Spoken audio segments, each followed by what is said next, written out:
ரஞ்சித் சார்னாலும் அவர்கிட்ட ரொம்பலாம் உட்காந்து பேசுறது அந்த மாதிரிலாம் ஷார்ட் டைம்ல பேசுறது தான். ஓகே. ஆனா நமக்கு கொடுக்குற ஒரு கம்ஃபர்டபுள் அவரை வந்து கரெக்டா அந்த ஸ்பேஸ் கொடுத்துருவாரு.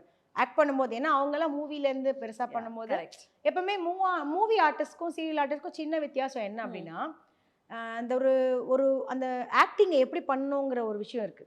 இப்போ சீரியல் பார்த்தீங்கன்னா ஒரு நாளைக்கு 10 சீன்னாலும் அதை டக்கு டக்கு டக்குன்னு பண்ணிட்டு போயிடலாம். ஆமா. மூவில எப்படின்னா அவங்க ஒரு மாதிரி ஃபீல் பண்ணிருப்பாங்க. ரொம்ப எக்ஸ்பிரஷன்லாம் ஃபேஸ்ல வேண்டாம்.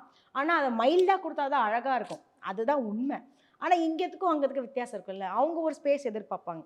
அந்த எந்த சீனுக்கு நடுவில் ஒரு லேக் வேணும், எங்க இருந்து இன்னொன்று ஸ்டார்ட் பண்ண நல்லா இருக்கும், எங்க கட் பண்ண நல்லா இருக்கும்னு. சீரியல்ல வந்து அந்த சீனை முடிக்கணும் டக்கு டக்கு டக்குன்னு முடிச்சிருவாங்க. ஸோ அந்த ஒரு கம்ஃபர்டபுள் எல்லாருக்கும் வராது. அந்த ஸ்பேஸ் வந்து என்னைக்குமே அவர் அதை இது பண்ணதே கிடையாது. ஓகே. ஸோ எல்லா ஸ்பேஸும் அந்த ஸ்பேஸ் கொடுப்பார். தங்கச்சியா ஒரு கேரக்டர் எப்படி நம்ம பண்ணணுமோ, நீங்க என்ன பண்ண போறீங்க பண்ணுங்கடா அப்படின்னு டக்குன்னு. ஓகேடா சூப்பர் சூப்பர் ஓகே. நீங்க இன்னொரு பண்ணுங்க, நான் வரும்போது இப்படி வரேன், நீங்க அப்ப கைப்பிடிங்க இதை சொல்லுங்க. Very nice. இந்த மாதிரி அழற சீனா நீங்க இப்போ கண்ணை நிமிர்ந்து பாருங்க, கண்ணீர் அப்போ வெளியே வரும்போது அழகா இருக்கும் அப்படிங்கிற ஒரு இதெல்லாம் வந்து சூப்பரா சொல்லி கொடுப்பாங்க. ஸோ அந்த மாதிரி ஒரு கம்ஃபர்டபுளாக தான் இருந்தது அவங்களோட ஒர்க் பண்ணும்போது.